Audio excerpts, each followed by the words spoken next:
नहमदुहु व नुसल्ली अला रसूलिहिल करीम अम्मा बाद। सूरह बकरा ये कुरान पाक की पहली सूरत है और सूरह बकरा के अंदर फरमाया कि जिन्नात, जादू और इस तरह के जितने भी मसाइल हैं अल्लाह ने उसका हल इसके अंदर रखा है कि जो आदमी ये चाहता है मेरे घर से जिन्नात, जादू ये सारी चीज़ें निकल जाएं, वो सूरह बकरा की तिलावत करे भी सही और सुने भी सही, घर में लगाए भी सही। इसकी बरकत से इंशाअल्लाह ताला घर से जिन्नात, जादू टूने का इंशाअल्लाह ताला ख़ात्मा हो जाएगा।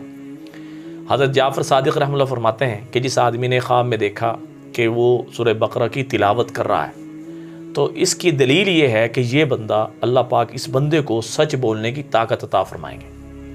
अगर ये आदमी फ़कीर है, मालदारी अल्लाह पाक नसीब फरमाएंगे, और अगर ये बीमार है शिफा नसीब फरमाएंगे, और अगर ये गमगीन है अल्लाह इसको खुशहाली नसीब फरमाएंगे, अल्लाह इसे खुश कर देंगे, और अगर ये ग़ुलाम है अल्लाह आज़ादी अता फरमाएंगे। सूरह बकरा को ख्वाब में देखने वाले को ये मिलेगा।